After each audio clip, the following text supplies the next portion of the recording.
Arguments पर screen share हो गई आपकी? हाँ स्लाइड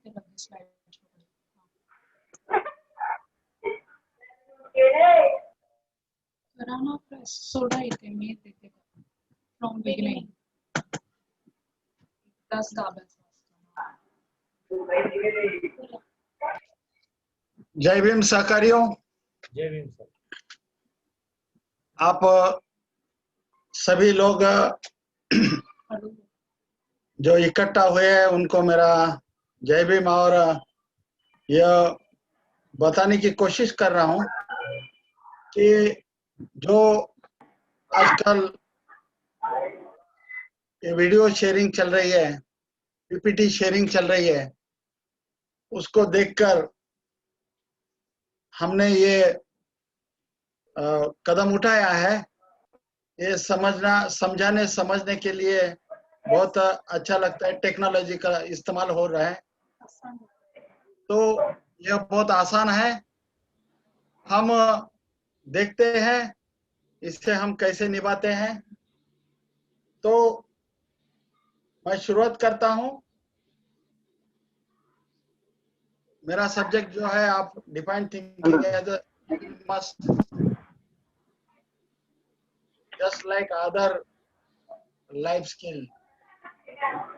तो हमारा Maharana Kanshiram ji school of thinking का जो स्लोगन है, अशोका का राज आएगा सभी को भयमुक्त बनाएगा. इससे शुरुआत हो रही है. कहीं तो डिस्टर्ब आ रही है जरा.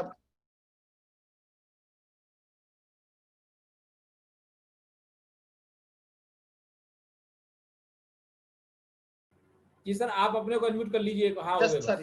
Yes sir. आपको अब किसी की आवाज नहीं आएगी. Yes sir. Yes sir. हाँ. तो सहकारियों,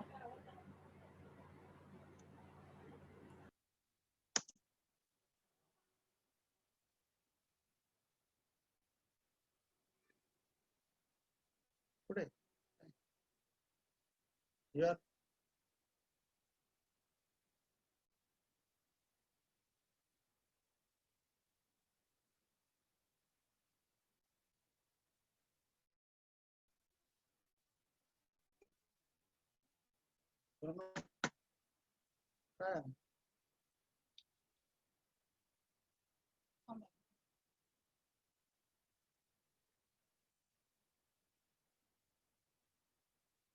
नका स्लाइड शो करू. बोला की हँग होतं म्हणून कुठल्या इथे होता. यस. तो सहकारियों, मेरी आवाज आ रही है सर?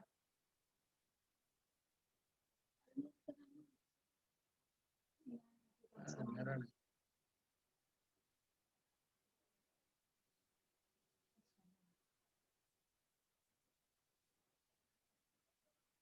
थिंकिंग स्किल के बारे में मेरी आवाज आ रही है सर?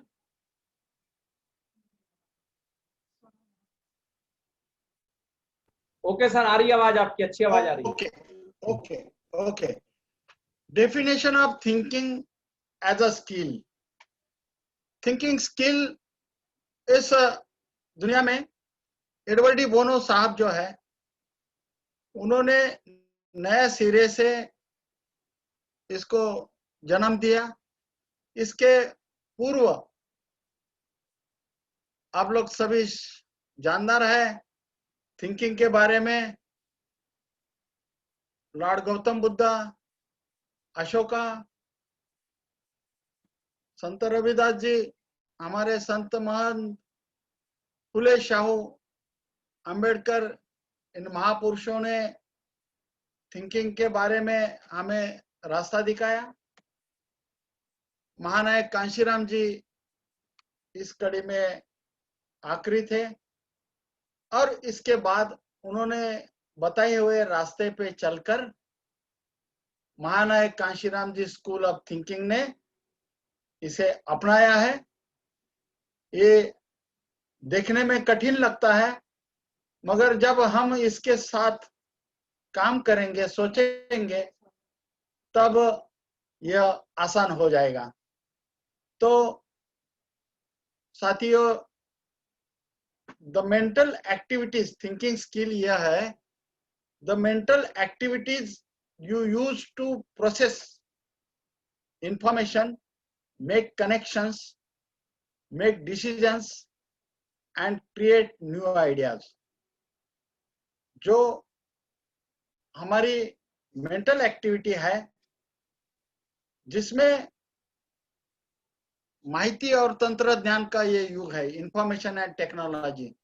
तो जो इंफॉर्मेशन इकट्ठा करके उसका कनेक्शन जोड़कर, इंफॉर्मेशन का कनेक्शन जोड़कर हम जो डिसीजन लेते हैं, निर्णय लेते हैं और नई नई आइडिया क्रिएट करते हैं, यह थिंकिंग स्किल है। थिंकिंग स्किल में कनेक्टिंग आइडियाज है, जनरेटिंग आइडियाज है, इंफॉर्मेशन को कंपाइल करना है, इंफॉर्मेशन को एनालाइजिंग करना है और ऑर्गेनाइज करके फोकसिंग भी करना है। तो इस तरह से यह थिंकिंग एज अ स्किल हम लोग डिफाइन कर रहे हैं। You use your thinking skills when you try to make sense of experiences, solve problems, make decisions, ask questions, make plans और organize information। यह जो हम हमारा एक्सपीरियंस शेयर करने से, हम एक दूसरे के साथ शेयर करने से हम प्रश्न को सुलझाने की कोशिश करते हैं एक्सपीरियंस के ऊपर, और उसके तहत निर्णय ले सकते हैं, सवाल पूछ सकते हैं, प्लानिंग कर सकते हैं और इंफॉर्मेशन ऑर्गेनाइज कर सकते हैं। तो ये डेफिनेशन इस तरह से हमने ऑर्गेनाइज की है। थिंकिंग ये लाइफ स्किल है। महानायक एडवर्ड डी बोनो जी ने कहा है, थिंकिंग ये लाइफ स्किल है। लाइफ में अगर थिंकिंग है तो इंसान आगे बढ़ सकता है, कुछ कर सकता है। तो ability to adaptive and positive behavior that enables us to change our behavior to deal humans effectively with the demand and challenges of life। हमारा जो एबिलिटी है, हमारी जो एक दूसरे के साथ कम्युनिकेशन है और चैलेंजेस है, वो इफेक्टिवली हम उसको फेस कर सकते हैं अगर ये लाइफ स्किल हम अपनाएंगे तो। The concept is also termed as a psychological competency. Psychological competency मनोवैज्ञानिक दृष्टि से हम कॉम्पिटेंट रहे, सक्षम रहे, तो हम डिसीजन ले सकते हैं, यह सोच विचार करके डिसीजन ले सकते हैं। तो decision making often involves critical thinking. Critical thinking यह गहन विचार, क्रिटिकल थिंकिंग माने गहन विचार। गहन विचार, यह सब्जेक्ट डिफिकल्ट है, उसको सुलझाने का काम हम लोग इस सेमिनार से कर रहे हैं। और क्या ऑप्शन है अदर प्रोजेक्ट्स में, यह भी क्रिटिकल थिंकिंग गहन विचार के द्वारा हम विचारों को एनालाइज करके उसको रीजनिंग में देकर इवैल्यूएट करके हम हमारे प्रॉब्लम सॉल्व करके डिसीजन ले सकते हैं। तो इस तरह से यह विचार कौशल जो है यह बहुत जरूरी है। अब आप सभी लोग जानते हैं कि इसका जो डेफिनेशन है, यह thinking is an operative skill through which intelligence acts upon experience.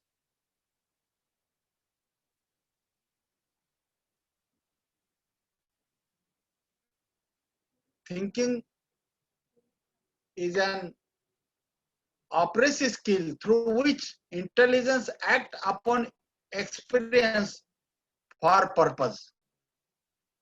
तो हमारा जो इंटेलिजेंस है वह एक्सपीरियंस शेयरिंग के ऊपर निर्भर है।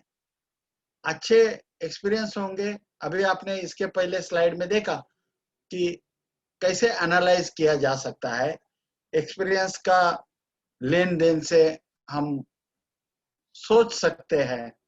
तथा दूसरा प्रिंसिपल है power of powers is the power of possibility. Power of powers is the power of possibility. Possibility is the driver of thinking. आप सभी लोग यहाँ इकट्ठा हुए हैं, ये सब जानते हैं कि हम जो कर रहे हैं इसमें पॉसिबिलिटी दिख रही है। हम प्रयास कर रहे हैं इस मिशन को कामयाब बनाने के लिए। तो यह कारण यह है कि हमें इसमें पॉसिबिलिटी नजर आ रही है। हमें लगता है यह शक्य है। शक्यता के कारण हम इकट्ठा होके पॉसिबिलिटी के लिए काम कर रहे हैं। अब विचार कौशल यह हमारे इतिहास में महान सम्राट अशोक, उन्होंने ये अन्वीक्षकी जो विद्या है, फैकल्टी ऑफ थिंकिंग स्किल, इसको डेवलप किया था। जो शिलालेख हैं, जो खोद के रखा था उन्होंने, इसके कारण हमें सहजता से बहुत आसानी से उन्होंने जो कुछ भी लिखा है, जो कुछ भी इंस्क्राइब किया है, उसके बारे में सोचकर हम हमारे रास्ते तय कर रहे हैं। महान सम्राट अशोक जी ने कहा था कि जो कुछ भी मैं लोगों के जीवन में प्रगति और समृद्धि मतलब सार वृद्धि ला सका हूं, वह मूलतः लोगों को सोच विचार करने वाले बनाकर ला सका हूं। आप सभी को ज्ञात है, सभी सोच विचार करने वाले होंगे। तो उन्होंने कम मिलिट्री में, कम एडमिनिस्ट्रेशन में, कम पुलिस में, उनके राज्य की एम्पायर की सीमाएं बहुत भारत के इर्द गिर्द बढ़ाई थी और एक महान एम्पायर उन्होंने खड़ा किया था प्रेम भावना से। युद्ध नीति का त्याग करके उन्होंने यह सब किया था। हमारे दुश्मनों ने यह जाना, यह पहचाना, और आप सभी को ज्ञात है, जो हमारे नए साथी हैं उनको भी ज्ञात होना चाहिए, जानकारी होनी चाहिए कि सम्राट बृहद्रथ का जो अशोका का नातू है, उनका वध करने से, हत्या करने से वह हम लोग सब पारतंत्र में चले गए। मनुवादी आ गए, मनुस्मृति लिखी गई और उस तरह से हमें गुलाम बनाया, हमारे विचार करने की क्षमता छीन ली, शिक्षा का हक हमसे छीन लिया, हम खुद का प्रोटेक्शन नहीं कर सकते ऐसा सभी को बनाया, शिक्षा नहीं ले सकते, धन का संचय नहीं कर सकते हैं। तो इस तरह से हमें गुलाम बनाया गया और ये 2300 सालों से हम गुलामी का, पारतंत्र का जीवन जी रहे हैं। आप अगर सुबह के डॉक्टर अनिल डोंगरे जी के लेक्चर में होंगे तो इस विषय में मैं ज्यादा बताना योग्य नहीं मानता। और इस देश में सोच विचार करना नहीं सिखाया जाता है तथा कामकाज में भी अंधानुकरण है, थिंकिंग नाम की कोई चीज नहीं है, सोच से आउट ऑफ बॉक्स, मतलब फ्रेम के बाहर जाके सोचने की अनुमति हम अंधविश्वास के कारण इस स्किल को खो बैठे। तो इसके कारण सोच विचार कौशल में प्रवीण व्यक्ति या नागरिक ही रास्ता ढूंढने में कामयाब हो सकता है। यह महानायक Kanshiram ji school of thinking ने रिसर्च करके आपके सामने रखा है और इस पर भरोसा है, पॉसिबिलिटी में तब्दील किया है, तभी आप लोग इतनी संख्या में शुरुआत करके दिन ब दिन हम इसमें इजाफा कर रहे हैं, ताकि शक्यता होने से हम कामयाब हो सकते हैं, रास्ता ढूंढने में कामयाब हो सकते हैं। इसलिए विचार कौशल विद्या, फैकल्टी ऑफ थिंकिंग स्किल या अन्वीक्षकी को शिक्षण व प्रशिक्षण यह पाठ्यचर्या में या मतलब सिलेबस में एक अनिवार्य अंग बनाया जाना चाहिए। यह सही दिशा में निदान होगा।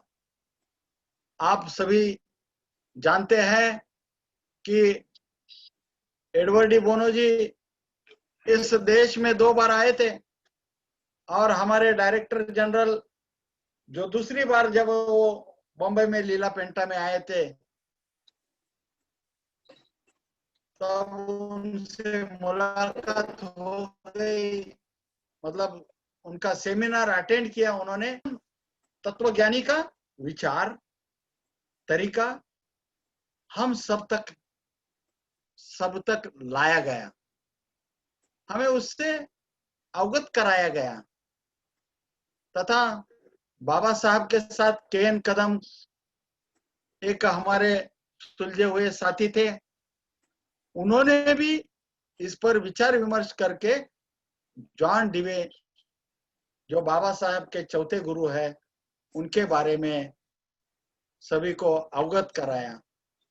इस कारण महानायक Kanshiram ji school of thinking का यह मानना है कि हम भी यह नई पीढ़ियों को, नई जनरेशन को हम अगर विचार देंगे, विचार प्रदान करेंगे तो हमने सही सही वैचारिक वारसा है, वो जो वारिस है उनके पास सही तरीके से हमारा जाना चाहिए, मैसेज जाना चाहिए, तब आगे जाके काम बढ़ेगा। साथियों, थिंकिंग यह ऐसा स्किल है, thinking as a life skill है। यह कैसा इंपॉर्टेंट है, यह मैं इन महान thinker Edward de Bono ji के एक क्रिटिकल थिंकिंग करके किताब है, उससे टीचिंग थिंकिंग करके उनका किताब है, उसमें से ये एग्जांपल लिया हूं।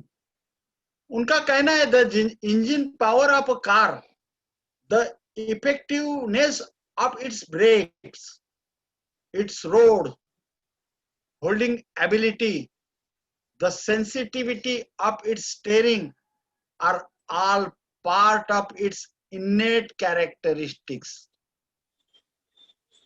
यह पूरा इंग्लिश की लाइनें हैं, उसका सरल सरल हिंदी में मैं आपको यह बताना चाहूंगा। आप तो सभी कार के बारे में जानते हैं। कार तो 2 लाख से लेके 10 करोड़ तक होती है। तो उनका कहना ऐसा है, अगर बहुत अच्छी कार होगी, महंगी कार होगी, ज्यादा हॉर्स पावर वाली कार होगी और एक स्किल ड्राइवर होगा, निष्णात ड्राइवर होगा, एफिशिएंट ड्राइवर होगा, तो वह गाड़ी और अच्छी तरीके से चला सकता है। मगर अनस्किल्ड ड्राइवर होगा तो कितनी भी हॉर्स पावर की गाड़ी होंगी तो वो अच्छी तरह से परफॉर्म नहीं कर पाएगा। इसके विपरीत जो स्किल ड्राइवर है उसको कम हॉर्स पावर वाली, कम ताकत वाली गाड़ी अगर चलाने को देंगे तो वो अपने स्किल से उस गाड़ी को स्पीड से अच्छी तरह से चला सकता है। इसका मतलब ये होता है कि intelligence and thinking are 2 different thing. Car का पावर उन्होंने इंटेलिजेंस से जोड़ा है और ड्राइवर का स्किल वो थिंकिंग से जोड़ा है। थिंकिंग से यह जरूरी नहीं कि आदमी को 2-4 डिग्री होना चाहिए, बहुत बड़ा ज्ञानी होना चाहिए। थिंकिंग यह आइडिया को कनेक्ट कैसे करते हैं, हमारे भीतर वाली इन्नेट इंटेलिजेंस को हम एक्शन में कैसे ला सकते हैं, यह सोचना बहुत जरूरी है। तो बहुत ज्यादा किताबों का ज्ञान होने वाला इंसान जरूरी नहीं कि वो अच्छा थिंकर रहेगा। एट द सेम टाइम जो कम पढ़ा लिखा, किताबें कम पढ़ा लिखा है, वह अमूमन जरूरत से अच्छा थिंकर बन सकता है अगर वो खुद थिंकिंग स्किल को अपनाता है, प्रैक्टिस करता है, उसके टूल को अपनाता है, बार बार प्रैक्टिस करते हैं। जैसे कल हमारे महेंद्र जी, थोड़ा जी ने आपको बताया, आपको याद होगा, ये टूल्स जो रहता है, जो सुतार है, कुम्हार है, इसको कारपेंटर आप बोलते हैं सुतार को, या जो कोई दूसरा मैकेनिक काम करता है, उनके पास टूल रहते हैं, उनको कुछ निर्माण करना है। समझो कोई कारपेंटर को कोई फर्नीचर निर्माण करना है तो वह अपने टूल लेकर, जितने भी टूल है उनके पास, वो अलग अलग एंगल में अलग अलग तरीके से इसको इस्तेमाल करते हैं। जैसे उनको बताया गया 6 बाई 4 फुट का टेबल तैयार कीजिए, तो वो टूल टेप निकालेंगे, पहले उसको नाप लेंगे, फिर सोचेंगे इसके पहिए कितने बड़े होने चाहिए, लंबे होने चाहिए, फिर उसको रंदा मारेंगे, छीलेंगे उसको, और उनका दूसरा टूल है टेप लगाएंगे, कितने जाड़ा होना है, कितना पतला होना चाहिए, खिला कहाँ बैठेंगे, कहाँ होल गिराना है। तो कहने का मतलब यह है कि एक चीज बनाने के लिए जो मैकेनिक है वो अपने टूल को अलग अलग तरीके से, अलग अलग एंगल से, अलग अलग उपयोग से इस्तेमाल करते हैं। ठीक उसी तरह आप लोगों ने जो कल टूल्स सीखे, टूल्स देके उसको भी हम अलग अलग इस्तेमाल कर सकते हैं, अलग अलग एंगल से। इसका सीक्वेंस भी, कल एक साथी ने सवाल भी पूछा था, इसका सीक्वेंस अगर आगे पीछे हो जाए तो क्या कर सकते हैं, चलेगा क्या नहीं। बिल्कुल आपने अलग अलग स्किल अलग अलग तरीके से इस्तेमाल करके इसको अंजाम देना, यह बहुत जरूरी है। यह मैं इस माध्यम से बताना चाहूंगा। अब जब यह स्किल है, थिंकिंग स्किल है, तो थिंकिंग स्किल के पहले इसके गाइडिंग प्रिंसिपल्स ऑफ थिंकिंग है। गाइडिंग प्रिंसिपल्स ऑफ थिंकिंग यह भी बहुत जरूरी है।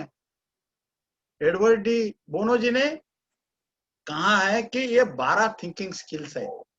यह और भी थिंकिंग स्किल हो सकते हैं, मगर प्रथम दर्शनी यह 12 थिंकिंग स्किल पर्याप्त है। तो ये थिंकिंग स्किल एक डायरेक्शन है, एक तत्व है, एक प्रिंसिपल है।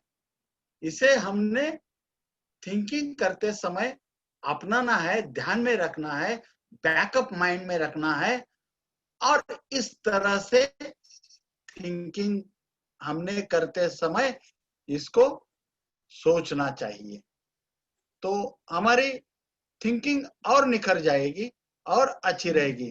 तो पहला जो प्रिंसिपल है वो है कंस्ट्रक्टिव। तो उसका मतलब है ऑलवेज बी कंस्ट्रक्टिव, हमेशा रचनात्मक रहें। हम हमेशा रचनात्मक रहना बहुत जरूरी है। There are times when it is necessary to be critical. गहन विचार करना भी बहुत जरूरी है। जब जब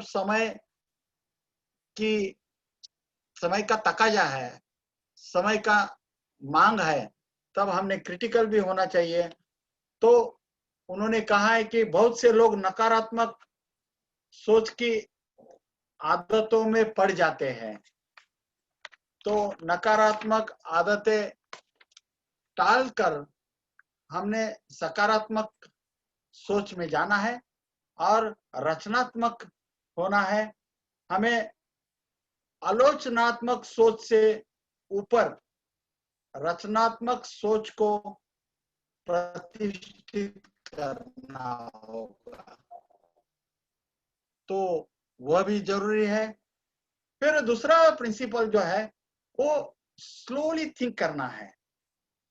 यह बहुत जरूरी है कि जब आप थिंक भी करोगे तो धीरे धीरे सोचें और चीजों को यथासंभव सरल बनाने की कोशिश करें। घाई गड़बड़ी में हम कोई स्टेप मिस न कर पाए, चूक ना पाए, इसलिए सोचने के समय हमने धीरे धीरे सोचना चाहिए। मगर कुछ आपातकालीन अवसरों को छोड़कर जल्दी से सोचने में कोई बड़ी योग्यता नहीं है, ऐसा एडवर्ड जी बोनो का कहना है। धीरे धीरे सोचने पर भी थोड़े समय में बड़ी सोच की जा सकती है। इसलिए हमेशा चीजों को सरल बनाने की कोशिश करें। जटिलता में कोई योग्यता नहीं है और दूसरों को प्रभावित करने के अलावा जटिलता में कोई भी योग्यता नहीं है। अगर हम थिंकिंग कर रहे हैं तो कॉम्प्लिकेटेड वर्ड या जटिलता से सोचने के लिए हमने टालना चाहिए, क्योंकि दूसरों को प्रभावित करने के अलावा इसमें कोई सार नहीं है, आसार है। तो इसके देखने का कोई सरल तरीका है, तो जटिलता से हमने मुक्ति पाना है। तीसरा है डिटैच ईगो। बहुत इंपॉर्टेंट प्रिंसिपल है ये। Detach your ego from your thinking and be able to stand back to look at your thinking. अपनी सोच से अपने अहंकार को अलग करें, अपनी सोच को देखने के लिए पीछे खड़े होने में सक्षम हो। पीछे खड़े होने में सक्षम हो इसका मतलब यह है कि थोड़ा हमारी जो सोच है उसको साइड में करके उसको अलग एंगल से देखकर निर्णय है, मेरा जो कहना है वो सचमुच सही है या नहीं है, यह हमें सोचना चाहिए। तो आपको पीछे खड़े होने और अपनी सोच में क्या चल रहा है यह देखने की जरूरत है। तो चौथा जो प्रिंसिपल है वो focus and purpose. At this moment what am I trying to do? What is the focus and purpose of my thinking? Right now, what is the focus of my thinking? What am I trying to achieve? What tools or methods am I using? इसका मतलब है कि मेरी सोच का focus और उद्देश्य क्या है, यह जानना बहुत जरूरी है। तथा मैं क्या हासिल करने की कोशिश कर रहा हूं। जब हम सोच रहे हैं, थिंकिंग कर रहे हैं, तो यह प्रश्न अपने आप को पूछेंगे तो हम कहीं भटकेंगे नहीं। हम ये प्रिंसिपल को सोचेंगे तो हम पटरी पे चलेंगे, ट्रैक पे चलेंगे, योग्य दिशा में चलेंगे, सही रास्ते पर चलेंगे। तो फोकस और उद्देश्य की इस भावना के बिना बिंदु से बिंदु तक पल पल के साथ हमें रास्ता तय करना है। और प्रभावी सोच के लिए ध्यान और उद्देश्य की इस भावना की बहुत आवश्यकता है। पांचवा जो प्रिंसिपल है वह है able to switch gears. Be able to switch gears in your thinking. You should know when to use logic, know when to use creativity, know when to seek information. You need to know when and how to use the different types of thinking. वही बात है मैंने जो आपको बताया कि different tools है जो कुशल कामगार अपने टूल्स को यूज करता है, काम के मुताबिक, काम के अनुसार छोटे बड़े टूल्स अपनाता है। बस इसी तरह से आपने लॉजिक कब यूज करना है, क्रिएटिविटी कब यूज करना है और कब इंफॉर्मेशन को इकट्ठा करना है या हमारे सोच में लेना है, यह सोचना बहुत जरूरी है। तथा छठवा जो प्रिंसिपल है वो आउटकम है। सो हमें सोचना चाहिए what is the outcome of my thinking. If you have a conclusion, a decision, a solution or a design, etc., you should be able to explain just why you think it will work.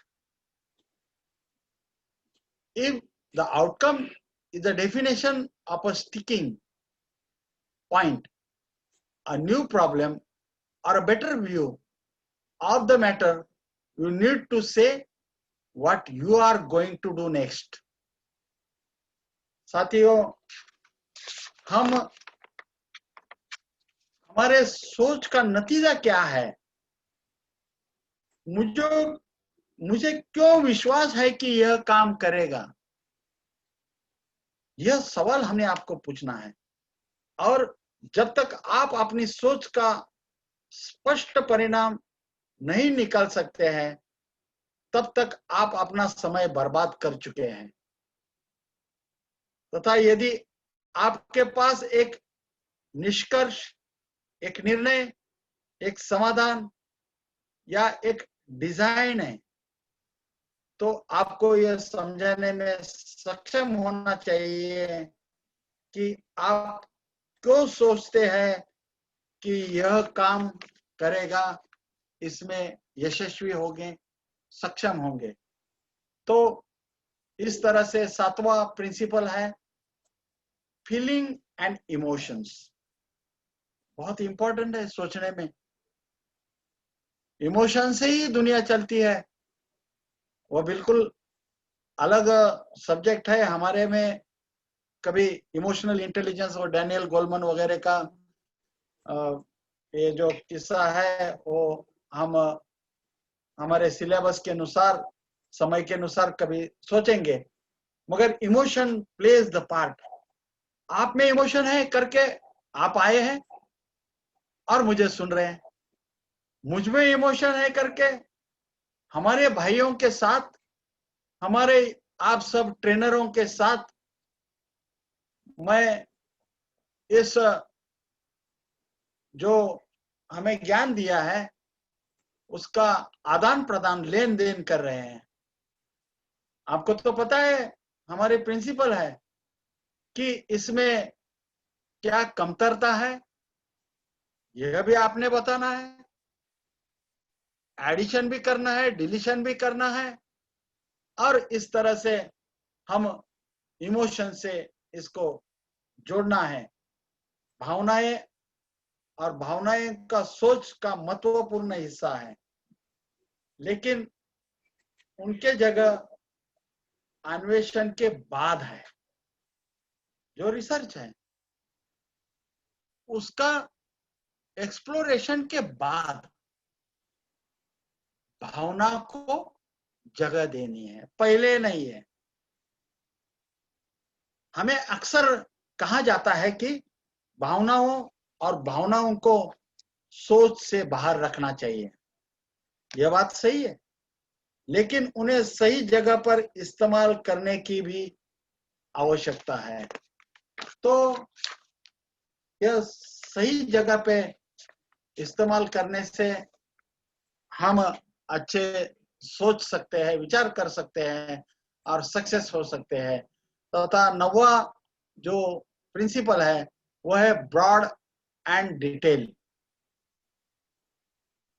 मतलब be able to move back and forth between broad level thinking and detail level thinking. In order to carry out any idea, we have to think in terms of actual details. So at the end, we do have to be a specific, but the ability also to think at the broad level is a key characteristics of a skilled thinker. This is the way we generate alternatives. This is the way we move from one idea to another. This is the way we think of ideas. What is the broad idea here? How can we carry out that broad ideas? That is also important. व्यापक, इसका मतलब है हिंदी में व्यापक स्तर की सोच और विस्तार स्तर की सोच के बीच आगे और पीछे जाने में सक्षम हो।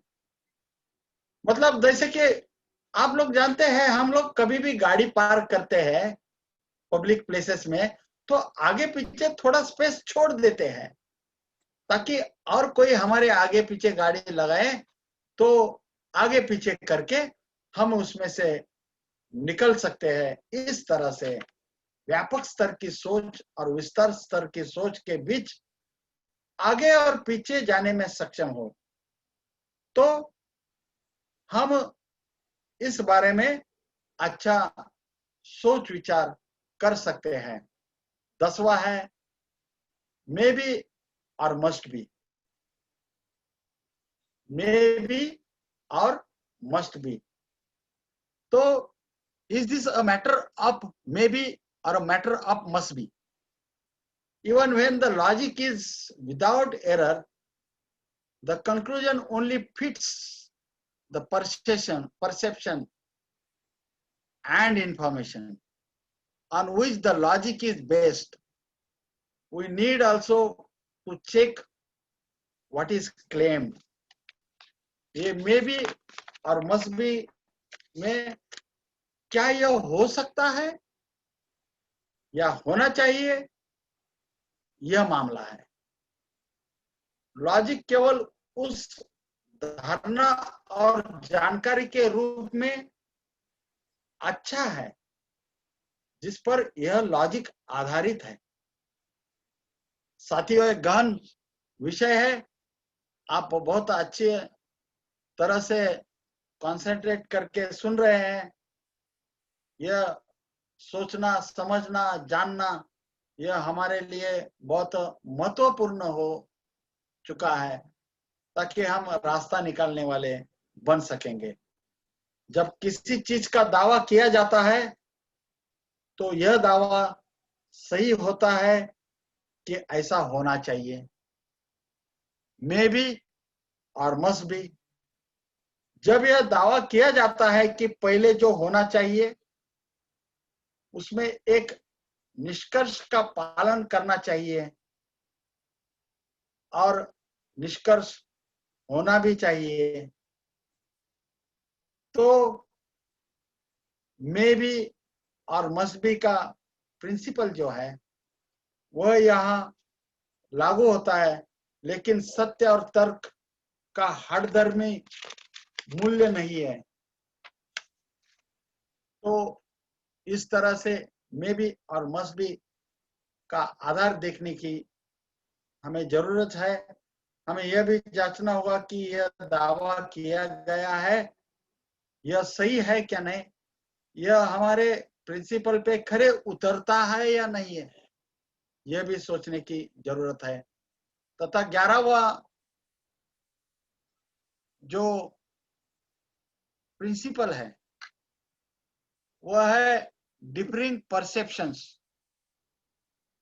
Differing views may all be soundly based on differing perceptions,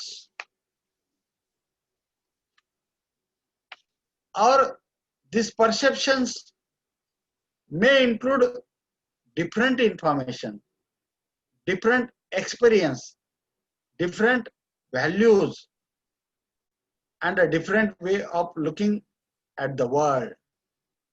We need to lay these out alongside each other and do compare them. यह बहुत इंपॉर्टेंट प्रिंसिपल है। अलग अलग विचार सभी अलग अलग धारणाओं पर आधारित हो सकते हैं। जब विरोधी विचार होते हैं तो हमें लगता है कि इनमें से केवल एक ही सही हो सकता है। डिफरिंग परसेप्शंस, यदि आप मानते हैं कि आप सही हैं तो आप यह दर्शाने के लिए निर्धारित करते हैं कि अलग अलग विचार गलत होने चाहिए, लेकिन अलग अलग विचार केवल सही हो सकते हैं। डिफरिंग व्यूज, विचार सही भी हो सकते हैं, गलत भी हो सकते हैं। So in short, we should not jump to the conclusion. हमें किसी भी चीज की घाई गर्दी में, हड़बड़ी में, गड़बड़ी में कोई कंक्लूजन के ऊपर निर्धारित निष्ठा नहीं रखनी चाहिए, यह बताते हैं। तथा आखिरी जो प्रिंसिपल ऑफ थिंकिंग है वह यह है, future consequences. All actions have consequences, people and the world around. सभी क्रियाओं के परिणाम और मूल्य लोगों और दुनिया पर प्रभाव पड़ता है। सभी सोच के परिणाम स्वरूप कार्रवाई नहीं होती है। यहाँ तक कि जब सोच में परिणाम होता है तो यह क्रिया एक विशिष्ट संदर्भ जैसे कि गणित, एक वैज्ञानिक प्रयोग या एक खेल के रूप में सीमित हो सकती है। फ्यूचर कॉन्सिक्वेंसेस, आपको तो साइंस के हमारे साथी सहकारी होंगे, और न्यूटन का फॉर्मूला है, every action is a have opposite reaction, equal and opposite reaction। तो इस तरह से फ्यूचर में कॉन्सिक्वेंसेस क्या होगा, जैसे कि अब हम बैठे हैं, विचार विमर्श कर रहे हैं, विचारों की आदान प्रदान कर रहे हैं, सोच विचार कर रहे हैं, सोचने की कला सीख रहे हैं, तो इसका फ्यूचर कॉन्सिक्वेंसेस क्या होगा यह हमें सभी को ज्ञात है। हमें भरोसा है, विश्वास है कि इसका परिणाम अच्छा होगा, कॉन्सिक्वेंसेस अच्छा होगा। तो इस तरह से हम इसको अंजाम दे रहे हैं। तो साथियों, सहकारियों, प्रिंसिपल्स ऑफ थिंकिंग ये बहुत जरूरी है। तथा traditional thinking definition by Edward de बोनो। अब हम ट्रेडिशनल थिंकिंग की definition Edward de Bono ji के कहने से हम लोग सोचते हैं। तो Edward de Bono ji divides thinking into two methods. He calls one vertical thinking, which uses the process of logic, the traditional historical method; the other lateral, which involves disrupting an apparent thinking sequence and arriving at the solution from another angle। सहकारी, आप जानते हैं vertical thinking, जैसे कि हम बाबा साहब के speeches and writing ने लिखा है कि यह हिंदू धर्म एक ऐसी बिल्डिंग का चातुर्वर्ण्य सिस्टम है जिसमें कोई पायदान नहीं है, सीढ़ियां नहीं है, और यह चातुर्वर्ण्य जो है तो ऊपर के मंजिले का आदमी कितना भी नालायक हो या अयोग्य हो, उसको नीचे ढकेलने के कोई सुविधा नहीं है। निचली मंजिल का आदमी कितना भी अच्छा हो, सुलझा हुआ हो, उसको ऊपर के मंजिल में जाने के लिए कोई रास्ता नहीं। ये वर्टिकल थिंकिंग है, खड़ी व्यवस्था है, ये खड़ी सोच है, ये ट्रेडिशनल है।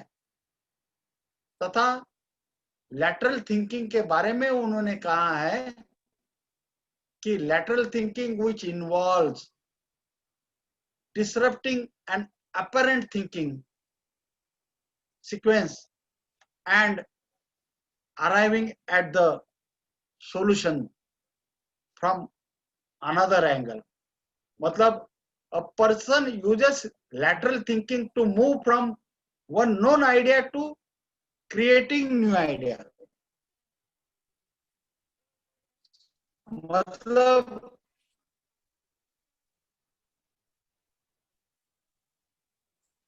यह स्पष्ट शब्दों से, विचार से, सीक्वेंस से हम कुछ निर्णय प्राप्त आ सकते हैं बाय यूजिंग अनदर एंगल। जो पुरानी आइडिया है उसको त्याग कर हम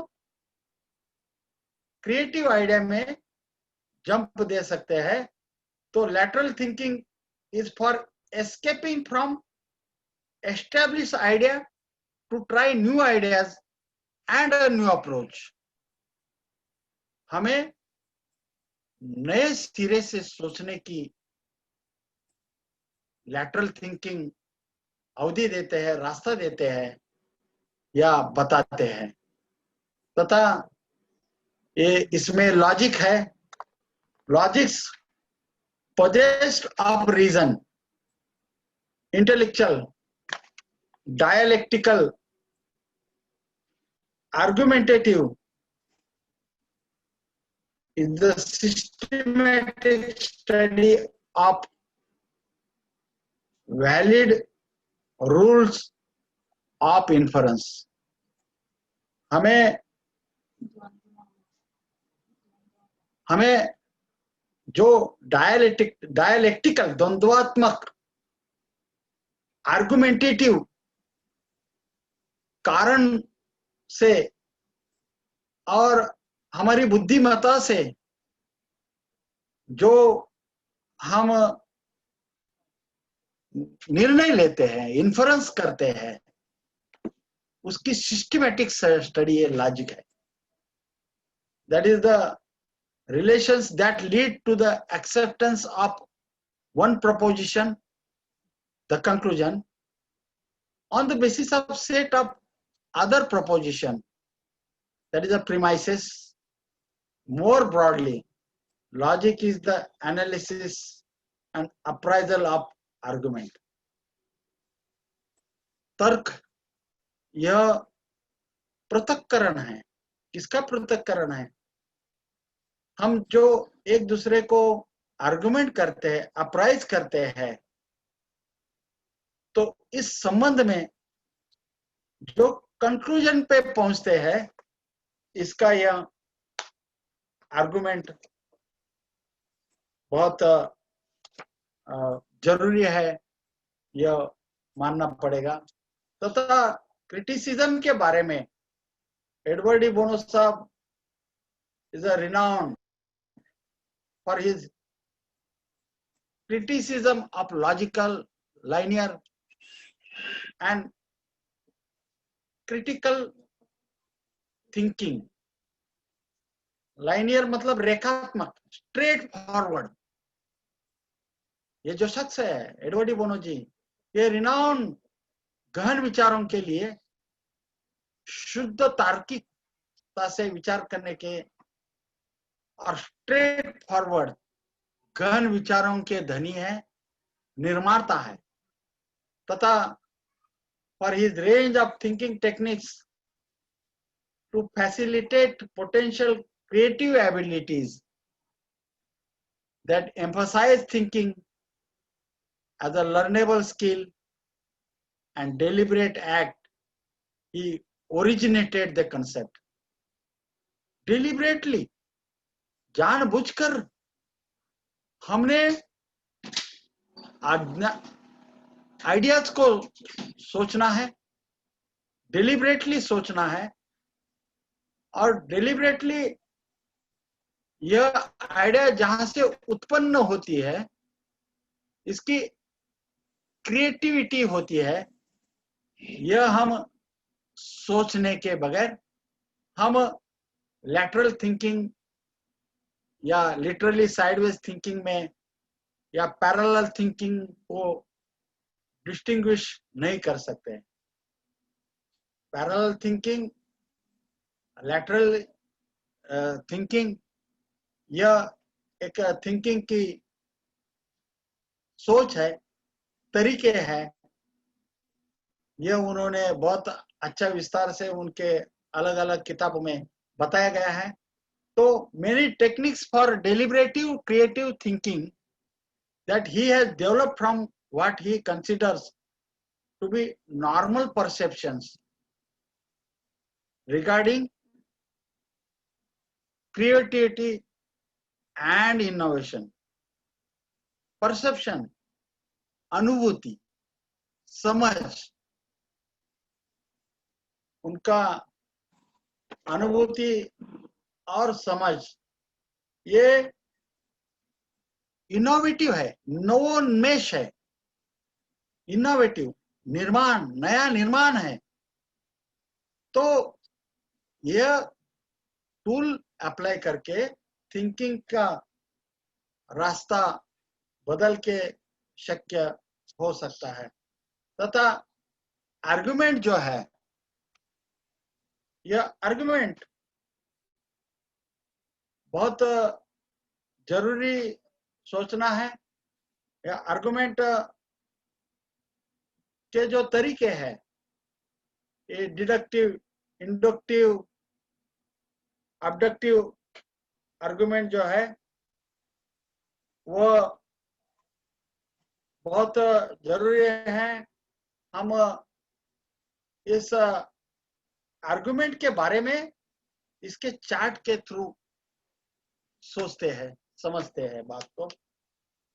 तो आर्गुमेंट जो होती है यह दो तरीके की होती है, एक डिडक्टिव आर्गुमेंट तथा इंडक्टिव आर्गुमेंट। डिडक्टिव माने विक्षिप्त, इररिलेवेंट, और इंडक्टिव माने आगमनात्मक, अनुमानजन्य। डिडक्टिव आर्गुमेंट में जो इररिलेवेंट है, इसमें वैलिड आर्गुमेंट हो सकती है, इनवैलिड आर्गुमेंट हो सकती है। वैलिड मतलब वैध, इनवैलिड मतलब अवैध आर्गुमेंट हो सकती है। इनवैलिड आर्गुमेंट कभी भी अनसाउंड होती है। अनसाउंड मतलब अस्वस्थ, और वैलिड आर्गुमेंट कभी भी साउंड होती है। साउंड भी हो सकती है, अनसाउंड भी हो सकती है, मगर वैलिड आर्गुमेंट यह ज्यादा से ज्यादा साउंड होती है, यह स्वस्थ होती है, यह हमने सोचना है। तथा जो इंडक्टिव आर्गुमेंट है, अनुमानजन्य आर्गुमेंट है, इसके दो प्रकार है, एक स्ट्रांग है, एक वीक आर्गुमेंट है। एक स्ट्रांग आर्गुमेंट कॉजेंट हो सकती है और अनकॉजेंट भी हो सकती है। कॉजेंट माने ठोस, समाधान कारक, एक लीगल वर्ड है कॉजेंट। और इंडक्टिव आर्गुमेंट में जो वीक आर्गुमेंट होती है वह अनकॉजेंट होती है, जो असमाधान कारक, वेग, स्पष्ट, अस्पष्ट होती है। तो इस तरह से हम आर्गुमेंट करते समय deductive, inductive, strong, weak argument, sound, unsound, cogent, uncogent, इस तरह से इस आर्गुमेंट के बारे में सोचना है। सोच विचार के आर्गुमेंट करेंगे तो उसका फायदा होता है। जैसा कहा है कि speak in a such a way that people like to listen, listen in a such a way that people like to speak. यह यहाँ लागू होता है। हम जब बात करते हैं, हम कोई चीज पे विचार विमर्श करते हैं, आर्गुमेंट करते हैं, वह बहुत जरूरी है। योगा योग से मेरा बिजनेस, मेरा धंधा भी वकील का है, इसके लिए आर्गुमेंट का बहुत बड़ा अहम भूमिका हमारे प्रोफेशन में रहती है। तो मुझे महानायक Kanshiram ji school of thinking में यह आपके साथ शेयर करने में मुझे भी फायदा हुआ। आर्गुमेंट कैसी होनी चाहिए, किस तरह से होती है, तो इस तरह से हम अपना सोच विचार मजबूत करके आगे बढ़ना है हमको, और हम बढ़ते रहेंगे। तथा ये जो जजमेंट है, कोई भी चीज में हम जब जजमेंट करते हैं तो एडवर्ड डी बोनो जी ने draws attention to traditional critical thinking as a judgemental and adversarial process and compares it with parallel thinking, which he claims emphasizes cooperative and coordinated thinking. Critical thinking, गहन विचार, he says, has its foundation in a method of philosophizing known as a Socratic method, first used by the ancient Greek philosopher Socrates and developed further by Plato, Aristotle, whom together De Bono calls the Gang of Three.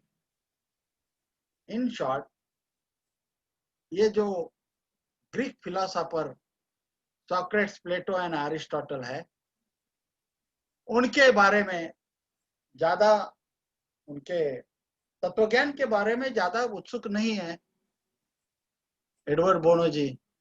However, his contention is that the Socratic method is focused on discovering the truth and uses adversarial techniques. तो ऊपर जैसा उन्होंने कहा है parallel thinking, तो parallel thinking के वो पुरस्कारता है जो आगे हमने देखना है कि Edward de Bono claims that his argumentation, which for him is a synonymous with the Socratic method, pervades Western thought, and that it is intrinsically fascist in nature. एक कल्ली, फैसिस्ट एक कल्ली है, ऐसा उनका कहना है सोक्रेटिस का थिंकिंग. और due to its appeal to adversarial thinking, he does not deny a place for the Socratic. In short, यह जो ग्रीक तत्ववेत्ता है, इसके ऊपर इनका जजमेंट है कि उनके थिंकिंग में, उनके सोच में, उनके टूल्स में फंडामेंटली यह मेरी डिफरेंट थिंकिंग मेथड है और इन महानुभावों को स्थान नहीं है. और जजमेंट उन्होंने जो डिजाइन किया है वही सही है. यह de Bono has many formal techniques that can be deliberately applied to teach structured parallel thinking. His most notable technique, lateral thinking, aims at restructuring thought patterns from which new combinations can arise. De Bono assumes that lateral thinking is the basis of insight and creativity because it is for changing concepts and perceptions, and therefore is the most effective prior to the use of traditional methods of vertical or logical thinking. Its value lies especially in problem solving, since it generates alternatives, challenges previously held assumptions. जो पुराने विचार है उसको sideline करते हुए उन्होंने जो lateral thinking का पुरस्कार किया है, और आपने पैरेलल थिंकिंग के बारे में भी बार बार सुना है. तो यह पैरेलल थिंकिंग, अभी इसके पहले हमने लैटरल थिंकिंग के बारे में सोचा. A person uses lateral thinking to move from one known idea to creating new idea. इस तरह से उनके थिंकिंग में पैरेलल थिंकिंग का बहुत बड़ा स्थान है. अब ये पैरेलल थिंकिंग क्या है? पैरेलल थिंकिंग जो एडवर्ड डी बोनो जी ने एक्सप्लेन किया है वह इस तरह से है. पैरेलल, पैरेलल का मतलब है समांतर विचार सरणी. समांतर, समान डिस्टेंस से, समान डिस्टेंस, समांतर विचार सरणी. इसका मैं बहुत सिंपल आपको एक एग्जांपल देता हूं. हम सभी लोगों ने रेल की पटरियां देखी है. रेल की पटरियां का जो बीच वाला डिस्टेंस रहता है वो आप कहीं भी जाओ, कितने भी मोड़ हो, पानी के ऊपर हो, ब्रिज के ऊपर हो, वो समांतर रहता है, मेंटेन समांतर करता है. अगर वो डिस्टेंस समांतर समान मेंटेन नहीं होता है तो रेलगाड़ी पटरी से उतर सकती है। इसी तरह से यह पैरेलल थिंकिंग है। पैरेलल थिंकिंग का मतलब है कि हमने अलग अलग तरह से अलग अलग दृष्टिकोण से विचार करना है। आपने अलग विचार करना है, आपके अपोजिट या दूसरी जगह पे लोग हैं उन्होंने विचार करना है। दोनों की आइडिया को क्लैश न हो। आपके परसेप्शन, आपके अजम्पशन प्रिजम्पशन यह अलग हो, उनके अजम्पशन प्रिजम्पशन अलग हो। तो पैरेलल थिंकिंग में सिक्स हेड थिंकिंग भी एक उनकी थ्योरी है, जिसे स्टेज बाय स्टेज आपको सोचना है, थिंक करना है। तो जो सिक्स हेड थिंकिंग जो है उसके 6 प्रकार है। अब यह सिलेबस में नहीं है, हम विचार इसके ऊपर नहीं कर रहे हैं, बट पैरेलल थिंकिंग का नाम आते ही सिक्स हेड थिंकिंग अगर आप नहीं उद्धृत करेंगे, मेंशन नहीं करेंगे, तो वो पैरेलल थिंकिंग अधूरा रह जाएगा। सिक्स हेड थिंकिंग के कलर है white, red, black, yellow, blue, green and blue. ये सीक्वेंस में मैं बता रहा हूं आपको। In the good olden days में हम ये सिक्स थिंकिंग हैट बताते थे। तो यह जो पैरेलल थिंकिंग जो है, इसमें कम समय में ज्यादा आउटकम होता है, ज्यादा थिंकिंग होती है, ज्यादा डिसीजन मेकिंग होते हैं कम समय में। और इसका फायदा यह है कि यह आपस में भिड़ंत नहीं होती है, आपस में टकराव नहीं होता है। इनका अलग सोचना है, उनका अलग सोचना है, और एक एक स्टेज पे सोचना है। जैसा व्हाइट हैट में क्या सोचना है, रेड हैट में क्या सोचना है, ब्लैक हैट में क्या सोचना है, यह तय है। और इसका ट्रेनिंग, इसकी सोच, इसका अभ्यास, इसका प्रैक्टिस जो शख्स करेगा, जो थिंकर करेगा, वह 2 घंटे की मीटिंग आधे घंटे से कम में भी खत्म करके निकल जाएगा। तो यह बहुत बड़ी देन है। और definition by Edward de Bono, thinking as an operative skill through which intelligence act upon experience for a purpose. तो साथियों, ये एक्सपीरियंस है। ये एक्सपीरियंस हम आदान प्रदान करते हैं, तो इसमें हम जजमेंट कर सकते हैं, जजमेंट के तरफ जा सकते हैं। तो इस तरह से यह बहुत यूजफुल है, एक्सट्रीमली यूजफुल है। The judgement of recognition allows us to make rapid use of past experiences.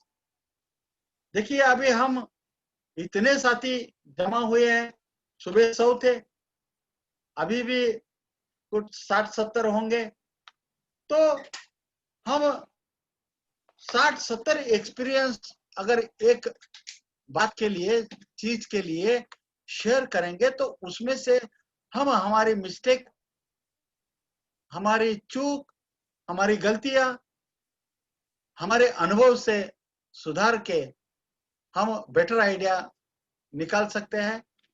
उस जो धोखे हमने शेयर किए एक दूसरे के साथ, उसको टाल सकते हैं, अवॉइड कर सकते हैं, और उसको बगल देके आगे जाके हम ऑपरेसी, मतलब ऑपरेसी का ये जो वर्ड है, ये जो एडवर्ड डी बोनो जी ने इन्वेंट किया है, आज भी उनके नाम पे है। ऑपरेसी मतलब कार्य, रचनात्मक कार्य, एक्शन। तो इस तरह से यह एक्सपीरियंस है। Thinking is an operative skill through which intelligence acts upon experience for a purpose. हमारा जो इंटेलिजेंस है, हमारी जो बौद्धिक गुणवत्ता है, वो अनुभव के ऊपर एक्ट करके आगे बढ़ते हैं, रास्ता निकालते हैं. तो यह भी बहुत जरूरी है. तथा oracy is about action and the skill of thinking for action instead of thinking for description. Design is a part of operacy. Like action, design always has a purpose. With action, we set out to achieve something. With design, we set out to achieve something. Design is the basis for action. तो साथियों, यह हमारा जो Edward de Bono ji ने action बताया है, कौन सा चल रहा है? हाँ, बोलो. तो इस तरह से यह बहुत जरूरी है. This is important. तो जो need to equip with lateral design, creative and parallel thinking skills. Lateral thinking आप पहले डिस्कस किया है कि the term lateral thinking was invented by doctor Edward de Bono in 1967 and is defined by the Oxford English Dictionary as a way of thinking which seeks the solution to problem through unorthodox methods or elements which would normally be ignored by logical thinking.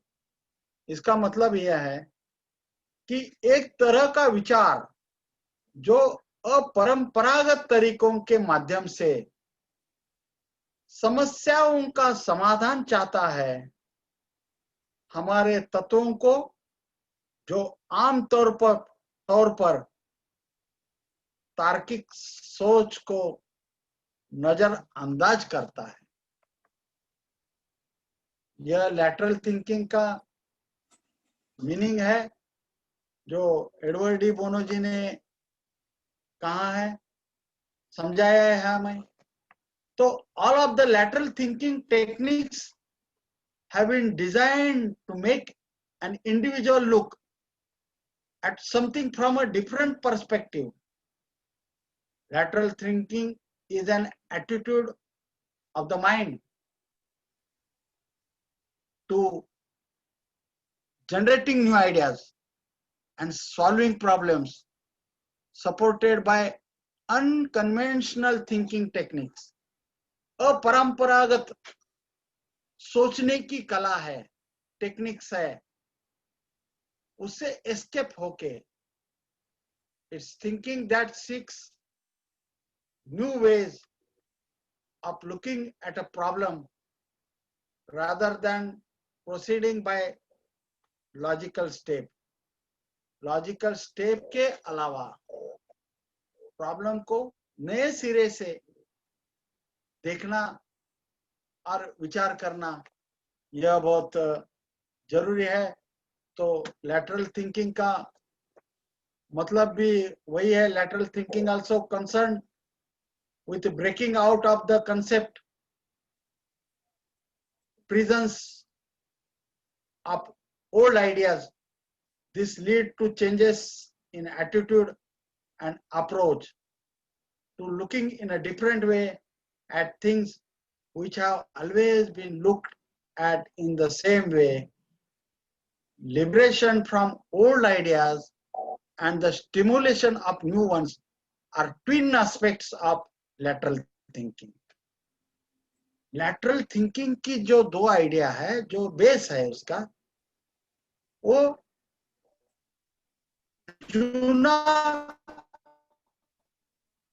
जूने idea को त्यागना और नवीन ideas को अपनाना है. Generation of new ideas and the escape from old ones.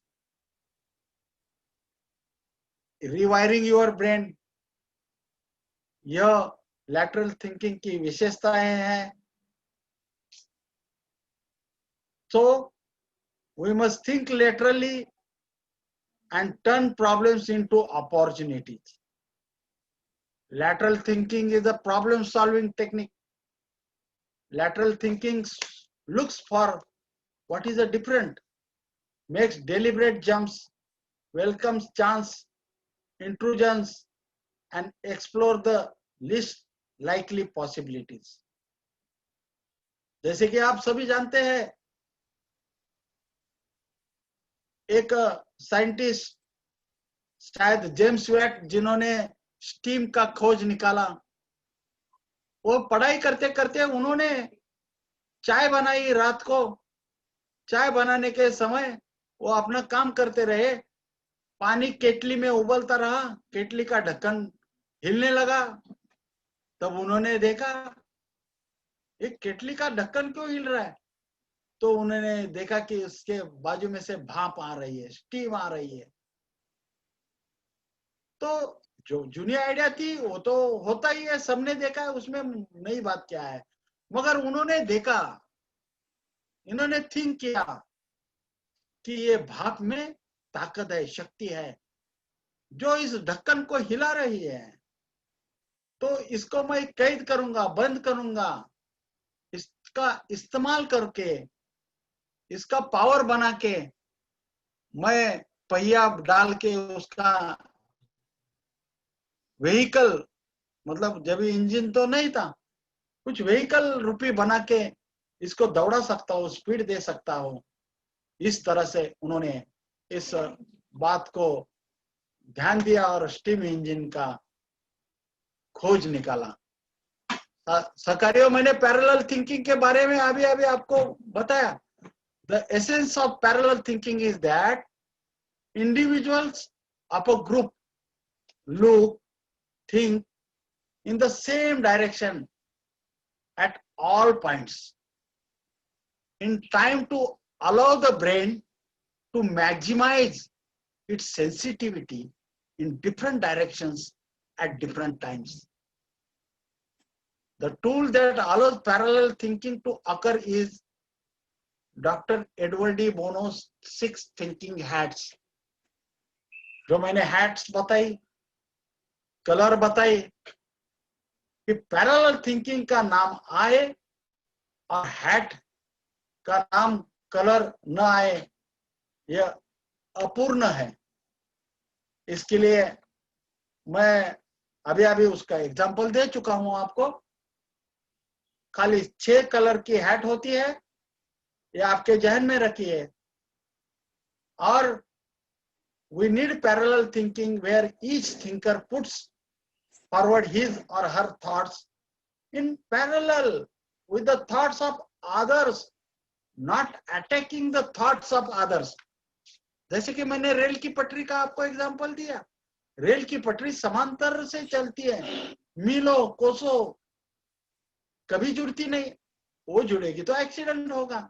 इसी तरह से हम अपने अपनी थिंकिंग को बिना अपोजिट के शख्स को अटैक करते हुए अपने अपने विचार रख सकते हैं. इसमें क्रिएटिविटी है, ईगो नहीं है. और एक स्टेजेस है पैरेलल थिंकिंग के 6 थिंकिंग हैट में, स्टेजेस है.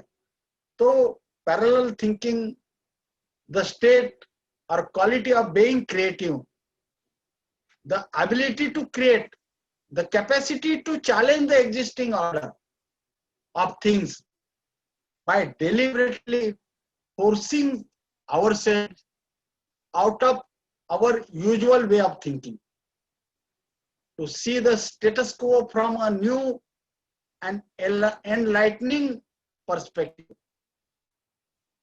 Creativity is to think of doing something in an untraditional way. For example, it would be nice to see emails on my phone. मतलब ये जोड़ा गया है इसका कोई ज्यादा रेफरेंस नहीं है, मगर पैरेलल थिंकिंग जो है यह आप जान लीजिए कि स्वतंत्र विचारों से, बिना एक दूसरे की आइडिया को क्रॉस करते हुए, अटैक करते हुए, सेपरेट वे से, पैरेलल वे से थिंकिंग करते हैं, तो वह थिंकिंग कामयाब होती है, सक्सेस होती है, यशस्वी होती है। इसमें कहीं भी विरोध का बात भी नहीं होता है, एक दूसरे के साथ क्रॉस कनेक्शन भी लगने की कोई उम्मीद नहीं है। इस तरह से यह पैरेलल थिंकिंग यह बहुत जरूरी है। 6 थिंकिंग हैट इसका एक अनदर ब्रांच है, वो कभी आगे जाके माना Kanshiram ji school of thinking अगर सोचेंगे तो आप लोगों के बताया जा सकता है। तो इस तरह से हम ये पैरेलल थिंकिंग को यही खत्म करते हैं, तथा टॉप क्रिएटिव थिंकिंग स्किल्स यह एनालिटिकल होना चाहिए, यह ओपन माइंडेड होना चाहिए, प्रॉब्लम सॉल्विंग होना चाहिए, ऑर्गेनाइजेशन को सपोर्टिंग भी होना चाहिए। मगर यह सब तभी होगा जब कम्युनिकेशन होगा। कम्युनिकेशन यह इस कड़ी में बहुत महत्वपूर्ण है। अगर कम्युनिकेशन होगा तो ऑर्गेनाइजेशन होंगी, ऑर्गेनाइज शख्स साथ में आएंगे तो analytically ability to analyse things के हिसाब से, तौर से इसको एनालाइज करके ओपन माइंडेडनेस से thinking of things no one else has considered before, इस तरह से सोचना है कि जो पहले कभी सोचा नहीं था। जैसे कि सुबह एक शख्स ने बताया कि ये थिंकिंग स्किल है जो माना कांशीराम जी स्कूल ने पहल की है, यह इस देश में कोई इसको हाथ नहीं लगाता है क्योंकि हार्ड है, मगर बार बार प्रैक्टिस करने से ही हार्ड को सुलझा जा सकता है। हम इसके प्रति प्रतिबद्ध है, हम बात कर रहे हैं, हम सोच रहे हैं, फीडबैक ले रहे हैं, तो इससे हमारा प्रॉब्लम सॉल्विंग होगा। Ability to solve an important issue ये टॉप क्रिएटिव थिंकिंग स्किल्स है। तो इतना मैं कह के आप लोगों ने बहुत अच्छी तरह से ध्यान देकर मुझे सुना है, और हमारी कोशिश है कि इसको और अच्छी तरीके से कैसा बनाए, यह हमारा कोशिश है, चेष्टा है। तो हम कामयाब होंगे। तो मैं आप सभी लोगों का शुक्रिया अदा करता हूँ। Thank you. जय भीम।